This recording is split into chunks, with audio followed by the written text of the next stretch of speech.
Benefit of learning power chords. In prior presentations, we discussed 4 different beginning points, starting points, or ways that people typically teach guitar and start to learn guitar, suggesting that it would be best to think of them at first as 4 different things that we want to learn in essence simultaneously. And as we grow, visualizing the fact that these are going to be 4 different things that will kind of converge together, 4 different roads that will meet at some point in the future, as we've kind of been outlining as we go through these items, including learning the basic chords, which can help to memorize songs, learning basic scales like the pentatonic scale, learning power chords, and learning basic theory. So we're going to start on the power chords at this point in time, learning basic power chords. Why learn basic power chords? Well, power chords, 1, they're really fun to play. 2, they're going to be really easy. They're going to be an easy chord to play because they're basically taking the normal chord, which a chord has 3 notes in it. A major chord, minor chord has 3 notes in it, and basically taking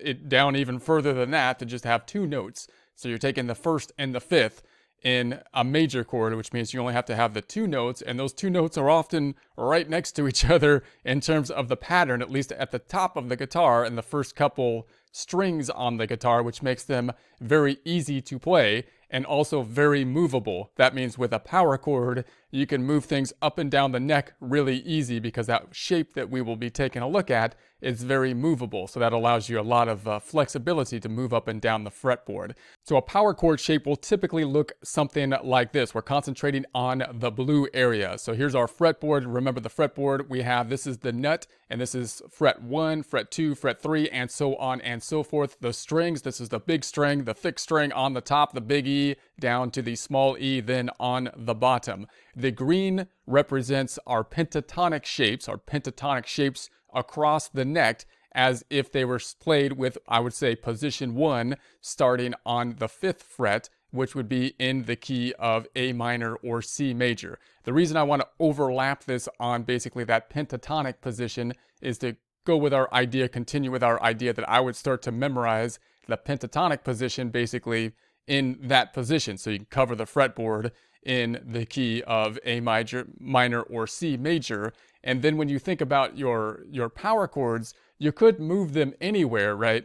But if you move them on top of your pentatonic position, then you'll basically be playing power chords that are within your pentatonic position, and that'll help you to kind of memorize at least the top strings that are involved in your pentatonic position. So that will help you then to kind of blend together the memorizing of your pentatonic positions on the first 2 strings, moving not just up and down, but also across, up and down the fretboard in this way, horizontally as opposed to vertically. So this position then is something that is movable. You can move it wherever you would like. I'm suggesting to practice moving it basically on top of those top positions of your 5 shapes in the green areas on your pentatonic. Also, just note that I'm really concentrating when I move the power chord on this item landing somewhere, my first finger landing somewhere in the pentatonic position. So I'm gonna put this item, I'm gonna land on this C here if I move it up, because I know that C is in my position. I'm not so worried whether or not this G happens to be in the position down here, but I don't really care as much. I'm just really thinking about the top finger.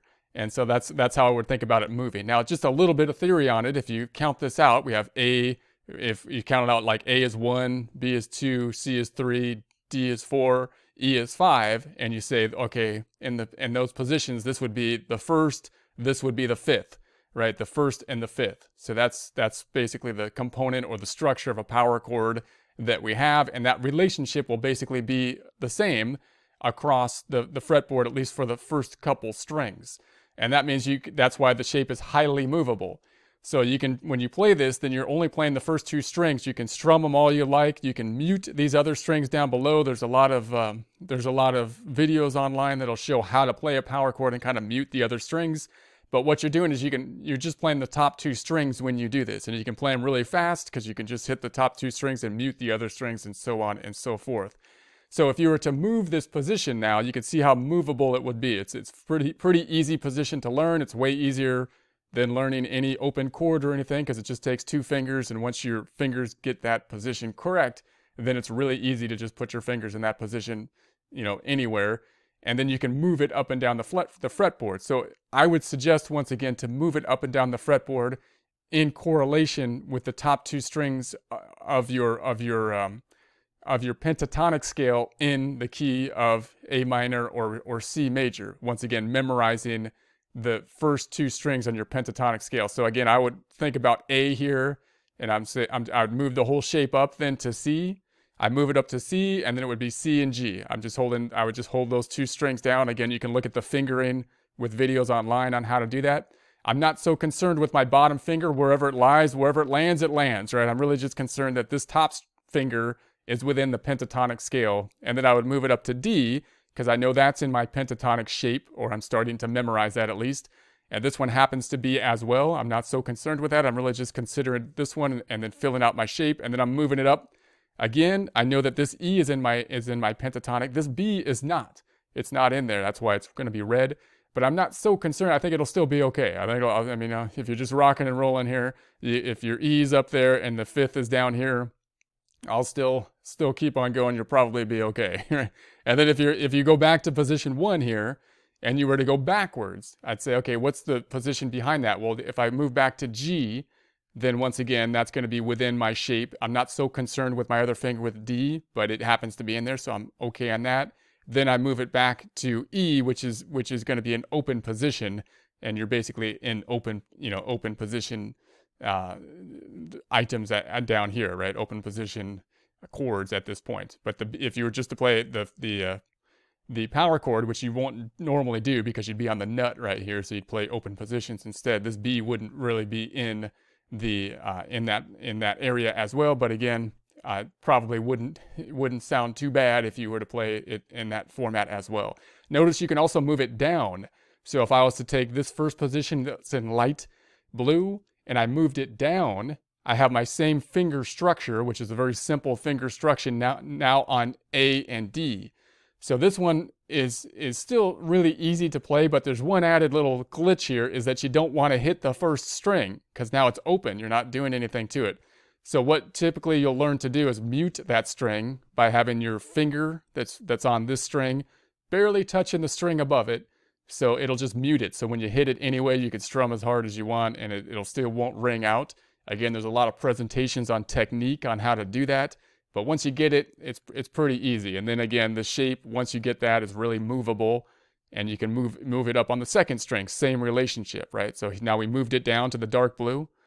Same thing on the second position. If I then move it up, the next place to move it up here would be on the E. So I'm going to move it up then to the E. The B doesn't line up. I'm not so concerned with it. I think it'll still sound okay, right? And now I'm learning the second string within my series of pentatonic scales. If I move it up within that series, right, it'll sound good because it'll be in the scale and I'll learn my positions in that scale.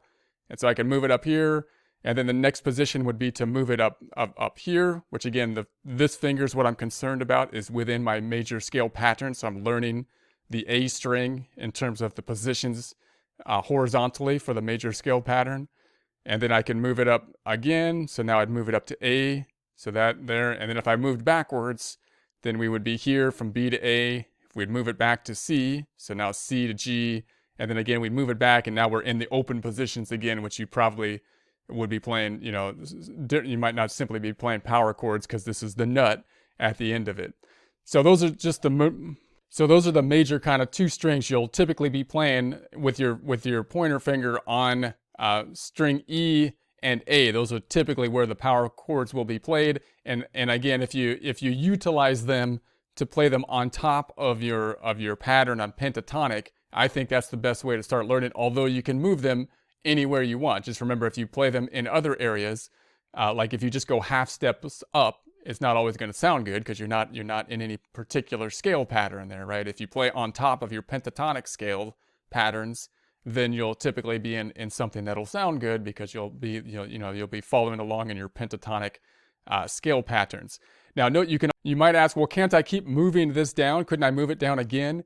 You can, but there's a couple kind of problems with it. One, it becomes more difficult to mute the strings above it, the strings that you're not playing, because you can kind of mute it with your thumb maybe and still play the ones below, or you can just pick them and still be okay. And two, there becomes a kink in the formatting of the guitar, meaning there's a bigger difference between the G string and the B string than there is between the strings up above that. So that causes a problem. There's a bit different pattern down there. So you can't play it all the way down, but you could go down another level. Most people don't play it another level down there, or call that kind of like a, you know, a power chord that's typically played, because again, it's a little bit more difficult to play heavily, you know, because again, it becomes a little bit more difficult to mute the string down there. But you could certainly do it and then just play and then pick the strings instead of playing them really fast or anything like that.